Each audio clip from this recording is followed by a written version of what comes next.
Shalom, perkenalkan nama saya Apriano Sauli. Saya akan mengerjakan tugas hermeneutik 2, tugas mata kuliah hermeneutik 2 ini oleh Pak Lendi Anderson. Pada video kali ini saya akan menjelaskan bagaimana mengisi perumpamaan yang terdapat dalam Lukas 8 ayat 4-15, yaitu perumpamaan tentang seorang penabur yang menjadi pendahuluan dalam eksegesi ini, yaitu mengetahui konteks historis khusus yang mana pribadi yang terlibat dalam perumpamaan tersebut, yang tokoh utama yaitu Yesus Kristus yang menyampaikan pengajaran atau memberikan perumpamaan tentang kerajaan Allah, dan murid-muridnya menjadi pendengar, dan ada juga perempuan-perempuan yang melayaninya, dan ada orang-orang banyak yang berbondong-bondong untuk mengikuti mendengarkan kebenaran firman Tuhan yang disampaikan oleh Yesus Kristus sendiri. Dan waktu kejadian terjadi, yaitu penulis Injil Lukas tidak menyebutkan secara spesifik waktu penyampaian perumpamaan ini, namun secara naratif peristiwa ini terjadi di rangkaian pelayanan publik di Yesus di Galilea. Dan alasan penyebab terjadinya peristiwa tersebut yaitu perikop ini berkaitan erat dengan rangkaian pelayanan sebelumnya, termasuk mujizat Nain, dialog dengan murid-murid Yohanes Pembaptis, serta pengurapan oleh perempuan berdosa, dan popularitas Yesus yang meningkatkan menyebabkan banyak orang datang kepadanya sehingga ia menggunakan perumpamaan sebagai metode pengajarannya. Itu orang-orang Yahudi yang berbondong-bondong untuk mendengarkan pengajaran daripada Yesus. Tempat kejadian, meskipun Lukas tidak menyebutkan lokasi secara eksplisit, paralel dengan Injil Matius 13 ayat 1 dan Injil Markus 4 ayat 1 menunjukkan bahwa peristiwa ini kemungkinan terjadi di tepi danau Galilea. Hal ini konsisten dengan pola pelayanan Yesus di wilayah tersebut. Nah, dan yang menjadi latar belakang historis budaya masyarakat Yahudi abad pertama didominasi oleh kehidupan agresi. Aktivitas menabur benih merupakan praktik umum, sehingga metafora yang digunakan Yesus sangat kontekstual. Jenis-jenis tanah yang disebutkan mencerminkan kondisi geografi Palestina. Pinggir jalan, yaitu tanah keras yang tidak memungkinkan benih bertumbuh. Tanah berbatu, yaitu lapisan tanah tipis yang menghambat akar dan semak duri, tanah subur tetapi penuh gangguan. Dan tanah yang baik, yaitu tanah yang subur dan produktif. Metode pengajaran melalui perumpamaan merupakan praktik umum dalam tradisi Yahudi untuk menyampaikan kebenaran rohani secara tidak langsung namun mendalam. Yesus sendiri menyampaikan pengajaran tentang kerajaan Allah melalui perumpamaan, karena perumpamaan yang dipakai Yesus juga sesuai dengan kebutuhan, sesuai dengan apa yang biasa dilakukan oleh orang-orang Yahudi. Nah, yang menjadi konteks sastra dalam perumpamaan itu yaitu paralelnya, yaitu pengajaran tentang perumpamaan seorang penabur terdapat juga di dalam kitab Matius 13 ayat 1-23 dan Markus 4 ayat 1-20. Masing-masing kitab memberikan arti yang sama dari perumpamaan tersebut, meskipun terdapat variasi redaksional. Ada perbedaan sedikit dalam menjelaskan perumpamaan tersebut. Dan konteks vertikalnya itu Yesus menyembuhkan hamba seorang perwira di Kapernaum, dan Yesus membangkitkan anak muda di Nain. Dan Yesus dan Yohanes Pembaptis, ada diskusi dari murid-murid Yohanes memberikan pertanyaan kepada Yesus tentang mujizat-mujizat yang dilakukan oleh Yesus. Dan Yesus diurapi oleh perempuan berdosa ketika Simon mengajak Yesus untuk datang ke rumah untuk makan bersama di rumahnya. Dan perumpamaan-perumpamaan yang perempuan-perempuan yang melayani Yesus. Ringkasan perumpamaan. Yesus menceritakan tentang seorang penabur yang menaburkan benih ke berbagai jenis tanah. Yang pertama itu pinggir jalan, tanah berbatu, semak duri, dan tanah yang baik. Hasil pertumbuhan benih berbeda-beda sesuai kondisi tanah. Perumpamaan ini diakhiri dengan seruan untuk mendengar dengan sungguh-sungguh. Lukas 8 ayat 8 itu merupakan ringkasan yang terdapat di dalam perumpamaan ini, yaitu bagaimana kondisi tanah dan kondisi yang menjelaskan bagaimana kondisi hati untuk mendengar kebenaran firman Tuhan. Nah, yang menjadi pokok utama dalam perumpamaan ini adalah menceritakan bagaimana respon hati manusia terhadap firman Allah menentukan hasilnya. Perumpamaan ini menekankan bahwa firman Tuhan atau benih yang dipakai dalam perumpamaan itu memiliki kuasa yang sama, tetapi hasilnya berbeda-beda karena kondisi tanah atau hati manusia tidak sama. Ada hati yang keras, dangkal, penuh kekhawatiran, dan ada juga yang baik serta siap menerima firman sehingga menghasilkan buah. Menghasilkan buah dalam arti melakukan kebenaran firman Tuhan tersebut dan menerapkan sehingga dia berdampak bagi orang-orang yang ada di sekitarnya.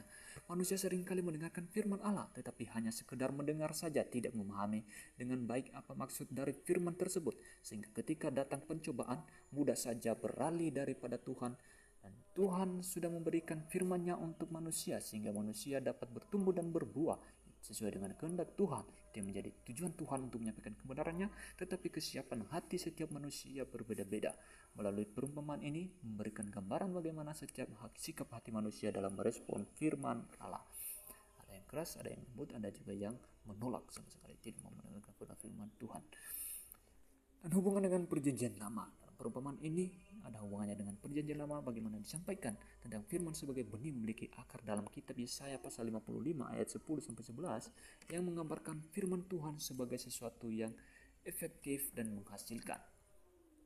Selain itu juga terdapat di dalam Yeremia 43 yaitu menekankan pentingnya pengolahan tanah atau hati. Bagaimana kita persiapkan hati kita untuk mendengarkan kebenaran firman Tuhan. Dan Yeskiel 36 ayat 26 berbicara tentang pembaharuan hati. Tuhan akan membarui hati yang keras atau penuh kekhawatiran. Dan Mazmur 1 ayat 3 menggambarkan kehidupan yang berbuah, mana seperti pohon yang ditanam di pinggir sungai yang menghasilkan buah pada musimnya. Dan penyelidikan tentang penjelasan yang diberikan oleh penulis dalam perumpamaan di dalam kitab Lukas ini itu dijelaskan juga bahwa murid-murid menunjukkan keinginan untuk memahami dengan bertanya. Yesus menjelaskan bahwa pemahaman merupakan anugerah ilahi, sementara perumpamaan juga berfungsi sebagai bentuk penyataan sekaligus penyembunyian kebenaran bagi mereka yang tidak terbuka. Jadi arti perumpamaan tersebut tidak langsung dijelaskan kepada orang-orang banyak tersebut karena Yesus tahu sendiri bahwa mereka hanya ingin mendengarkan saja, hanya ingin melihat mujizat tetapi tidak mau memahami apa kebenaran firman Tuhan yang disampaikan oleh Yesus sendiri. Dan bagaimana kita juga memahami di dalam hal ini respon daripada murid-murid atau pendengar daripada perumpamaan yang disampaikan oleh Yesus. Setelah Yesus mengajarkan perumpamaan ini, maka murid-muridnya mempertanyakan arti daripada perumpamaan tersebut. Sehingga Yesus menjelaskan pada murid-muridnya dalam ayat yang ke-9 ayat sampai 10 merupakan respon dari murid-murid Yesus.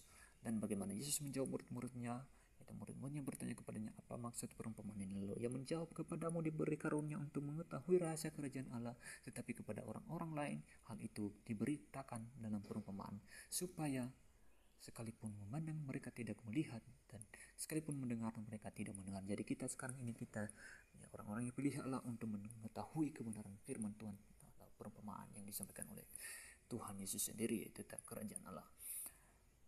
Analisis teks dan bahkan teologis. Dalam Lukas 8 ayat 4-15 ini Yesus sendiri memberikan penjelasan atas perumpamaan tersebut sehingga interpretasi utamanya bersifat otoritatif. Benih melakukan firman Allah dan penabur menuju pada pemberitaan firman, yaitu secara khusus Yesus Kristus sendiri. Tanah menambahkan respon hati manusia.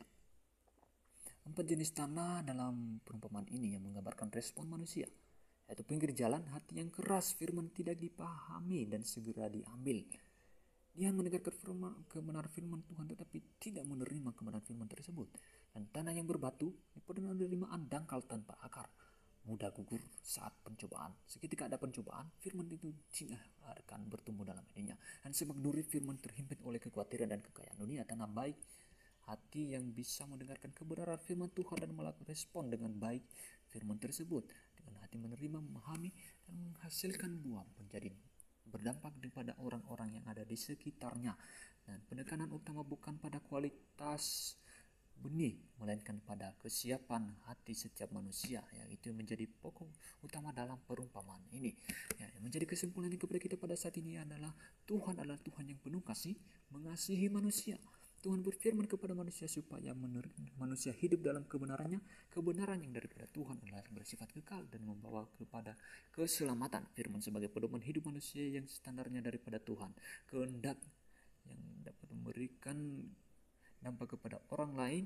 Yesus yang berkehendak untuk menyampaikan firman tersebut supaya orang-orang dapat menjadi berkat kepada orang lain. Dalam perumpamaan ini Tuhan Yesus mengatakan bagaimana setiap hati manusia dalam respon firman Tuhan, respon setiap orang berbeda-beda. Ada yang menolak dengan keras hati, ada yang menerima sementara tetapi tidak berkarsa karena tekanan dunia, ada yang menerima namun terhimpit oleh kekhawatiran dan keinginan duniawi, dan ada juga yang menerima dengan baik pengajaran firman tersebut sehingga dapat menghasilkan buah dan bisa menjadi orang-orang yang menjadi berkat kepada orang di sekitar dia. Dengan demikian inti jajaran ini menekankan pentingnya kesiapan hati manusia untuk keterbukaan dan kepada terhadap firman Tuhan supaya dapat bertumbuh dan menghasilkan perubahan hidup yang nyata. Manusia yang percaya kepada Yesus harus dapat berdampak dan bersaksi kepada sesamanya. Demikian saja yang bisa saya sampaikan dalam perumpamaan ini, menjelaskan perumpamaan tersebut. Kiranya Tuhan yang senantiasa memberkati kita semua. Tuhan Yesus memberkati kita semua. Amin.